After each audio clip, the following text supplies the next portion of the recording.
कहानी की शुरुआत में हम एक बच्चे को देखते हैं जिसका नाम लेविस होता है और वो हमेशा ही अपने सर पर अजीब तरह के गॉगल्स पहन कर रखता था। असल में वो टीवी कैरेक्टर जो कि एक कैप्टन होता है वो उसे काफी इंस्पायर्ड था और इसी वजह से वो हमेशा ही उसकी तरह सर पर गॉगल्स पहन कर रखता था। इस टाइम वो बच्चा लेविस एक बस में बैठा होता है क्योंकि वो अपने अंकल के पास जा रहा होता है। वो अपने पेरेंट्स को खो चुका है, यानी कि उसके पेरेंट्स की डेथ हो गई है। मरने से पहले उसके पेरेंट्स ने उसे एक बॉल तोहफे में दी थी और इस बॉल को लेविस हमेशा ही अपने पास रखता था क्योंकि जाहिर सी बात है कि ये उसके पेरेंट्स की आखिरी निशानी थी उसके पास। अब लेविस का और कोई तो था नहीं, इसी वजह से उसके अंकल उसे अपने पास बुला रहे थे। कुछ टाइम के बाद वो अपने अंकल के घर पहुंच जाता है। अब लेविस जब घर के अंदर जाता है तो वो वहाँ का नजारा देखकर काफी हैरान हो जाता है क्योंकि उसे हर तरफ क्लॉक सी दिखाई दे रही थी। अब ये सारी चीजें लेविस को काफी अट्रैक्ट भी कर रही थी। फिर अंकल जोनाथन लेविस को उसका कमरा दिखाते हैं जो कि काफी बड़ा और काफी खूबसूरत होता है। यहाँ पर जोनाथन लेविस से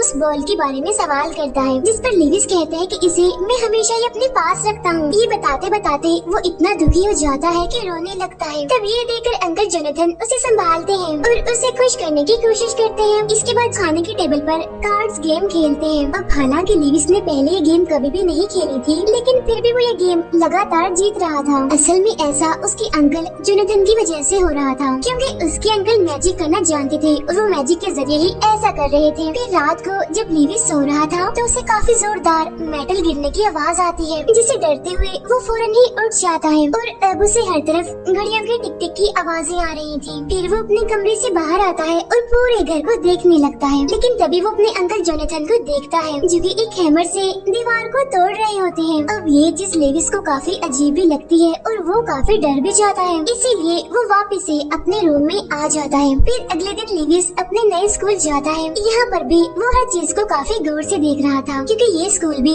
उसके लिए नया ही था। लेकिन तभी यहाँ पर एक लड़के से उसकी दोस्ती हो जाती है और पहले ही मुलाकात में इन दोनों की काफी अच्छी जमने लगती है। फिर लेविस का दोस्त उससे पूछता है कि आखिर तुम रहते कहाँ हो, तुम्हारा घर कहाँ है। तब ये सुनकर लेविस उसे अपने घर का एड्रेस बताता है कि मैं वहाँ पर रहता हूँ, यानी कि एक हाई स्ट्रीट है और वहाँ पर जो सबसे पुराना बंगला है मैं वहाँ पर रहता हूँ। तब ये सुनकर लेविस का दोस्त उसे कहता है क्या तुम वहाँ पर रहते हो, इंसानों के रहने का घर तो नहीं है बल्कि वो तो एक बुचर हाउस है और वहाँ पर तो कुछ सालों पहले एक आदमी की मौत हुई थी और तभी से उस घर को हॉन्टेड हाउस कहा जाता है, यानी कहा जाता है कि वहाँ पर भूत है और इसी वजह से वहाँ पर कोई भी नहीं जाता। अब ये सुनकर लेविस काफी हैरान हो जाता है क्योंकि उसके अंकल जोनाथन ने उसे इस बारे में कुछ भी नहीं बताया था। फिर उसी रात जब लेविस सो रहा होता है तो उसके ड्रीम में उसकी मदर आती है। यहाँ लेविस अपनी मदर से कहता है मामा मुझे कुछ अजीब लग रहा है, मुझे लग रहा है कि जोनाथन अंकल मुझसे कुछ छुपा रहे हैं। तब ये सुनकर उसकी मदर कहती है कि हाँ बेटा तुम बिल्कुल ठीक कह रहे हो, यानी यहाँ सच में कोई गड़बड़ है जिसकी वजह से बेटा तुम्हारी जान खतरे में है।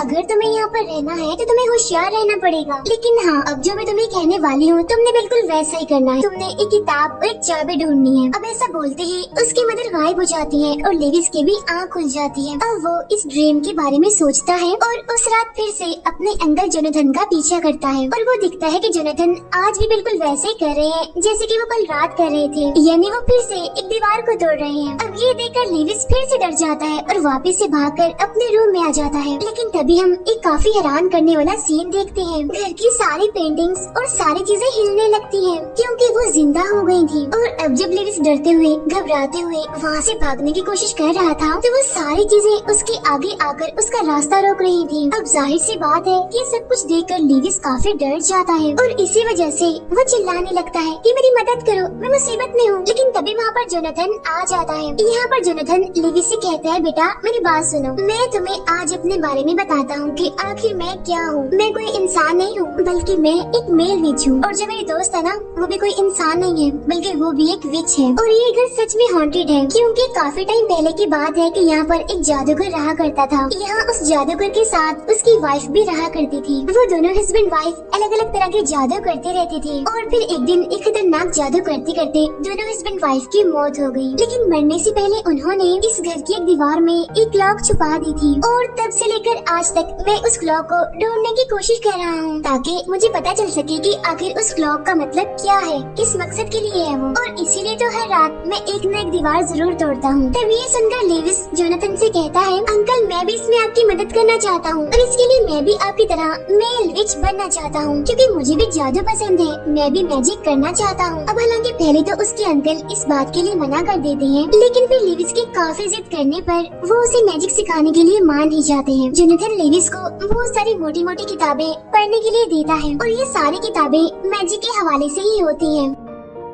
अब लेविस एक काफी ज़हीन बच्चा था, इसीलिए वो उन सारी किताबों को पढ़ के उनको याद भी कर लेता है और इस बात से उसके अंकल जोनाथन उससे काफी खुश भी होते हैं और काफी इम्प्रेस भी। यह जोनाथन लेविस को वो सारी बातें बताता है जो कि इस घर से जुड़ी होती हैं। साथ ही साथ वो उसे एक अलमारी भी दिखाता है जो कि काफी पुरानी होती है और उसमें कोई राज भी छुपा हुआ था। मेरी एक बात याद रखना, कभी भी इस अलमारी को खोलने की कोशिश मत करना और अगर तुमने ऐसा कर दिया तो मैं तुमसे नाराज हो जाऊंगा, तुमसे बात भी नहीं करूंगा और सारी जिंदगी तुम्हें माफ भी नहीं करूंगा। अब स्कूल में सारे बच्चे लेविस की गॉगल्स का मजाक बनाते हैं, तभी ये सुनकर उसका दोस्त कहता है कि गॉगल्स तुम्हें बिल्कुल भी अच्छे नहीं लगते, इसीलिए तुम इनको उतार दो, फिर इसके साथ तुम बिल्कुल ही अजीब दिखते हो। गॉगल्स उतारने से तुम नॉर्मल भी दिखोगे और मैच्योर भी। और अब यहाँ पर लेविस अपने दोस्त की बात मान लेता है और उन गॉगल्स को उतार देता है क्योंकि वो अपने दोस्त की बात को टाल नहीं सकता था। अब जोनाथन और उसके दोस्त लेविस को मैजिक स्पेल्स यानी जादुई मंत्र सिखाने की कोशिश कर रहे थे। जादू सीखने के लिए लेविस काफी मेहनत करता है और काफी हद तक वो मैजिक सीख भी जाता है और अब वो अपने डेली रूटीन के काम में मैजिक ही इस्तेमाल करता था। साथ ही साथ जोनाथन और लेविस भी एक दूसरे से काफी अटैच्ड हो गए थे। अब जोनाथन और उनके दोस्त हर रात वॉल्स के पीछे छुपी क्लॉक की मिस्ट्री को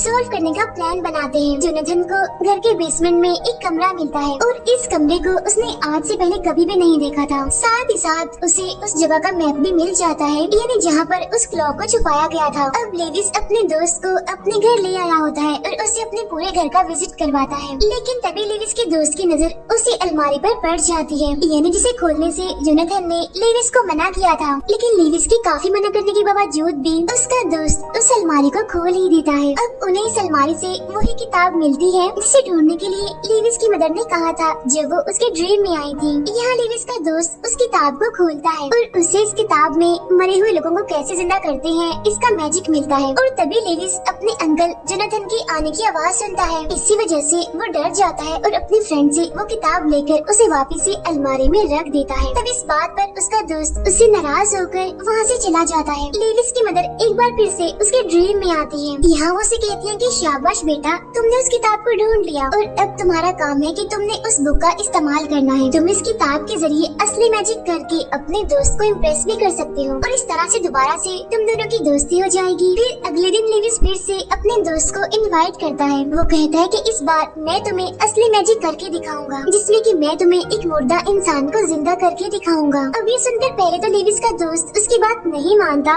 लेकिन अब क्योंकि वो लेविस का मैजिक देखना चाहता था, इसी वजह से वो फौरन ही मान जाता है। फिर लेविस रात के टाइम उस अलमारी से उस किताब को चुरा लेता है। उस बुक को लेने के बाद वो फौरन से कब्रिस्तान में चला जाता है ताकि वो वहाँ पर जादू कर सके, जिसके जरिए वो किसी भी मुर्दा इंसान को जिंदा कर सके। यहाँ पर लेविस का दोस्त भी होता है और वो लेविस को जल्दी से मैजिक दिखाने के लिए कहता है। अब यहाँ उस किताब के ऊपर एक एरो लगा हुआ था जो कि मूव करके उन्हें एक कब्र की तरफ इशारा कर रहा था और अब लेविस उसी तरफ जाने लगता है और फिर वो उस कब्र के पास आ ही जाता है और इस कब्र के सामने वो मुर्दों को जिंदा करने वाले स्पेल्स यानी मंत्र पढ़ने लगता है। जैसे ही वो इन स्पेल्स को पूरा करता है तो हम देखते हैं कि उस कब्र में से आवाजें आने लगी हैं और तब देखते ही देखते एक गोस्ट का हाथ उस कब्र से बाहर आता है। तब ये देखकर वो दोनों दोस्त काफी डर जाते हैं और वहाँ से भाग जाते हैं। और अब हमें यहाँ पर ये बात पता चलती है कि ये कब्र असल में किसी और की नहीं बल्कि उसी जादूगर की थी, जिसके बारे में जोनाथन ने लेविस को बताया था, यानी जो पहले उनके घर में रहा करता था। अब इस तरह से लेविस ने उन मैजिकल स्पेल से इस जादूगर को दोबारा से जिंदा कर दिया था। अब लेविस घर आते ही उस किताब को दोबारा से उसी अलमारी में रख देता है ताकि उसके अंकल को पता न चल जाए। इसके बाद फौरन ही वो अपने रूम में जाके सो जाता है।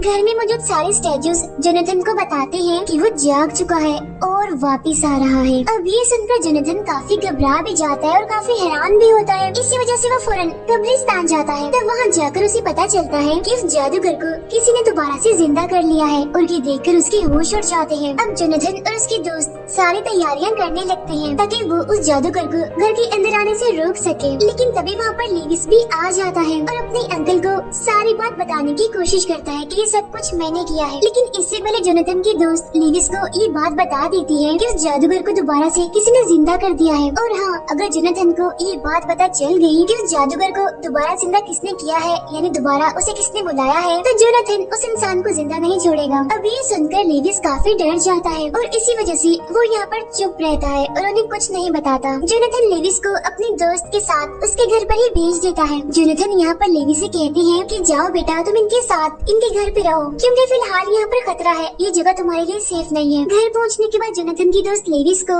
उस जादूगर की जिंदगी के बारे में बताने लगती है। असल में जोनाथन और वो जादूगर दोनों बेस्ट फ्रेंड हुआ करते थे और वो साथ में मिलके मैजिक शोज किया करते थे। फिर एक दिन वो जादूगर एक जंग लड़ने के लिए चला गया, लेकिन जब वो वापस आया तो वो बिल्कुल ही बदल गया, क्योंकि वो जादूगर असल में एक ब्लैक फॉरेस्ट में ही खो गया था। ब्लैक फॉरेस्ट एक काफी खतरनाक और पुरानी जगह थी। इसके बाद जोनाथन की दोस्त लेविस को आगे बताती है कि जब वो जादूगर वहाँ पर गया, यानी ब्लैक फॉरेस्ट में, तो उसे वहाँ पर एक मेल विच मिला जिसने उस जादूगर को और ज्यादा खतरनाक जादू सिखाया। साथ ही साथ उसने उसे ब्लैक मैजिक भी सिखाया और कुछ किताबें भी दी, और उनमें से एक किताब तुम्हारे अंकल ने एक अलमारी में छुपाई हुई है। फिर बाद में उस जादूगर ने एक लेडी से शादी कर ली जो कि एक विच थी। बाद में वो दोनों हस्बैंड वाइफ इसी घर में रहने लगे, लेकिन फिर एक दिन एक खतरनाक मैजिक करते हुए उनकी मौत हो गई। यहाँ पर लेविस उससे पूछता है कि आखिर वो जादूगर इतना खतरनाक मैजिक क्यों कर रहा था, उसके पीछे वजह क्या थी। तब जोनाथन की दोस्त उसको बताती है क्योंकि असल में वो जादूगर एक मैजिकल क्लॉक बना रहा था और वो उस मैजिकल क्लॉक के जरिए इस पूरी दुनिया पर राज करना चाहता था। अब उसने वो क्लॉक बना तो लिया था, लेकिन उससे पहले एक जादू करते हुए उसकी मौत हो गई। लेकिन मरने से पहले उसने वो क्लॉक किसी वॉल में छुपा दी और वो क्लॉक आज तक किसी को भी नहीं मिल सकी। अगले दिन लेविस जोनाथन से मिलने के लिए अपने घर जाता है, जहाँ पर उसकी नजर उसी मैप पर पड़ जाती है जहाँ पर वो क्लॉक थी। और अब जैसे लेविस उस मैप को अपने साथ ले जाने लगता है तो तभी हम देखते हैं कि वहाँ की सारी किताबें उड़ने लगती हैं और वो सारी गोल गोल घूम कर लेविस पर हमला कर देती है। अब इससे डरकर लेविस चिल्लाने लगता है। तब उसकी आवाज सुनकर जोनाथन और उसकी दोस्त वहाँ पर आ जाते हैं और लेविस को बचा लेते हैं। यहाँ पर लेविस उन्हें बताता है कि मैं इस मैप को पढ़ने में आपकी मदद कर सकता हूँ। और यहाँ पर लेविस अपने फेवरेट कैरेक्टर यानी कि उस कैप्टन की एक ट्रिक से उस मैप को फाइनली पढ़ लेता है। उसमें लिखा होता है कि ये क्लॉक दुनिया को पास्ट में ले जाएगा। असल में वो जादूगर और उसकी वाइफ इस पूरी दुनिया को खत्म करके इसे डार्क मैजिकल वर्ल्ड बनाना चाहते थे ताकि वो वहाँ पर राज कर सके। और इसी वजह से उस जादूगर ने इस क्लॉक को बनाया। और ये क्लॉक कोई ऐसे ही नहीं चल जाएगी, बल्कि उसे चलाने के लिए इंसानी हड्डी की बनी हुई एक चाबी चाहिए। और उस बोन की को भी उस जादूगर ने काफी पहले ही बना लिया था। और अब ये तीनों उस जादूगर को ऐसा करने से रोकने के लिए फौरन घर पहुँचते हैं। और घर जाने के बाद इन्हें यहाँ पर पता चलता है कि असल में वो जादूगर यहाँ पर आया था इसी बोन की को लेने के लिए, क्योंकि घर का सारा सामान इधर उधर बिखरा हुआ था और ये चाबी अभी भी जोनाथन के पास ही होती है। अब यहाँ पर ये लोग इस चाबी को डिस्ट्रॉय करने के लिए अलग अलग तरह के मैजिक करते हैं। और तभी यहाँ पर लेविस उन्हें सारी बात सच बता ही देता है कि अंकल मुझसे गलती हो गई, असल में उस जादूगर को वापस मैं ही लेकर आया हूँ जिंदा करके, सारा कसूर ही मेरा है। अब ये सुनकर जोनाथन लेविस पर काफी गुस्सा करते हैं, साथ ही साथ उसे काफी डांटते भी हैं। लेकिन तभी यहाँ पर जोनाथन की दोस्त उसे समझाती है कि प्लीज चुप हो जाओ, बच्चा है, उससे गलती हो गई है, माफ भी कर दो उसे। यहाँ पर लेविस विंडो से देखता है कि उस जादूगर का गोश्त जोनाथन के नेबर के घर पर जा रहा है। अब लेविस फौरन से उनके घर पर जाता है, उन्हें भी अपने साथ अपने घर पर ही ले आता है। अब जैसे ही वो नेबर इनके घर पर आती है तो जोनाथन और उनकी दोस्त खुद को एक रूम में बंद कर लेते हैं। लेकिन तभी हम यहाँ पर एक काफी हैरान करने वाला सीन देखते हैं। वो नेबर जादूगर के गोश्त को घर के अंदर ही बुला लेती है। यहाँ पर वो जादूगर लेविस को बताता है कि असल में ये नेबर कोई और नहीं बल्कि मेरी वाइफ है, जिसने इस नेबर का रूप लिया हुआ था अभी तक। असल में हम दोनों हस्बैंड वाइफ ने उस नेबर को मार दिया था और बाद में उसकी बोन से वो वाली की बना ली थी। और जब हम दोनों हस्बैंड वाइफ की मौत हुई थी तभी से मेरी वाइफ इस नेबर का रूप लेकर रह रही है। यहाँ पर वो लेविस को ये भी बताता है कि वो जो तुम्हारे ड्रीम में तुम्हारी मदर आती थी वो भी तुम्हारी मदर नहीं थी, बल्कि ये ही मेरी वाइफ ही थी जो कि तुम्हारी माँ का रूप लेकर आती थी। अब उस जादूगर की वाइफ तो जिंदा हो गई थी, लेकिन अब उस जादूगर का जिंदा होना जरूरी था। यानी ये सब कुछ उन्होंने जादूगर को जिंदा करने के लिए ही किया था। अब जोनाथन और उनकी दोस्त किसी तरह उस कमरे से बाहर निकल के लेविस की जान बचाने के लिए आते हैं, लेकिन वो देखते हैं कि वहाँ पर तो लेविस होता ही नहीं है, क्योंकि असल में वो जादूगर लेविस को बेसमेंट में कैद कर चुका था। अब जोनाथन और उसकी दोस्त वहाँ पर पहुंचकर लेविस को ढूंढने लगते हैं, लेकिन वो जादूगर चालाकी से उन दोनों को भी पकड़ के बांध देता है। यहाँ पर जोनाथन उस जादूगर को अपनी दोस्ती याद करवा के उसे नॉर्मल करने की कोशिश करता है। तब ये सुनकर वो जादूगर उससे कहता है कि जंग के दौरान मैंने बहुत कुछ बर्दाश्त किया और मैं कैसे वहाँ से बच के निकला था ये मुझे ही पता है। और फिर ब्लैक फॉरेस्ट में मुझे एक डीमन मिला। उस डीमन ने पहले तो मेरा खून पिया और बाद में मेरे खून के बदले उसने मुझे भी कुछ पीने के लिए दिया था। और जैसे ही मैंने उस ड्रिंक को पिया तो मेरे माइंड में उस क्लॉक की ब्लूप्रिंट्स आने लगे और इसीलिए वापस आके मैंने उस क्लॉक को बनाया। इसके बाद जोनाथन उसे समझाने की काफी कोशिश करता है। वो उससे ये भी कहता है कि खुद गर्ज होने के साथ साथ तुम तो अपने भी दुश्मन निकले। तुमने इस दुनिया को खत्म करने के लिए अपने अंदर एक डीमन को जगह दे दी। लेकिन उस जादूगर को तो ये लगता था कि उस डीमन ने उसे दुनिया की सबसे पावरफुल चीज दे दी और उसी की मदद से शायद वो ब्लैक फॉरेस्ट से बचकर बाहर निकला था। यहाँ वो जादूगर जोनाथन से वही बोन की लेने की कोशिश करता है। लेकिन तभी यहाँ पर जोनाथन की दोस्त की पावर्स वापिस आ जाती है, यानी अब वो मैजिक कर सकते थे। इसीलिए वो यहाँ पर मैजिक करके खुद को और जोनाथन को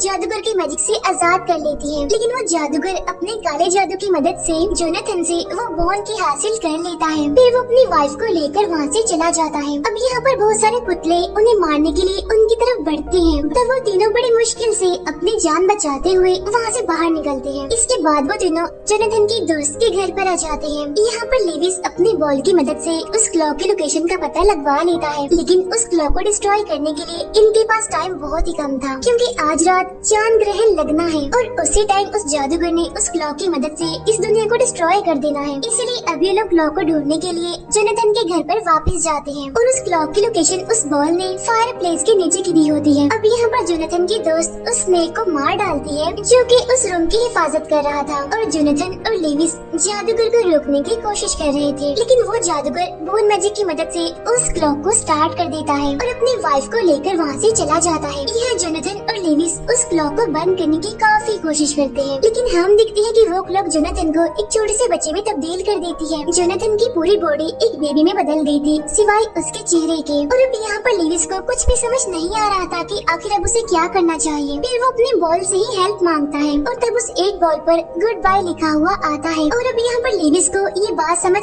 आती है कि अब उसे हमेशा के लिए अपने पेरेंट्स को गुड बाय करना होगा ताकि वो अपनी असली पावर्स को सामने ला सके। अब लेविस अपने पेरेंट्स की आखिरी निशानी यानी कि इस बॉल को गुड बाय कहकर नीचे फेंक देता है। जहाँ उसने उस बॉल को फेंका होता है वहीं पर ही वो क्लॉक होती है। वो बॉल क्लॉक की मशीनरी को खराब कर देती है, जिसकी वजह से वो क्लॉक टूट जाती है। इसके बाद लेविस एक और पावरफुल मैजिक करके उस जादूगर और उसकी वाइफ को हमेशा के लिए खत्म कर देता है, क्योंकि वो क्लॉक डिस्ट्रॉय हो गई थी। इसी वजह से जोनाथन अपने असली रूप में आ जाता है वापस। यहाँ जोनाथन और उसकी दोस्त लेविस की काफी तारीफें करते हैं, उसे अप्रिशिएट करते हैं, क्योंकि आज उसने ही इस दुनिया को तबाह होने से बचा लिया। तीनों उस घर में एक हैप्पी फैमिली की तरह रहने लगते हैं।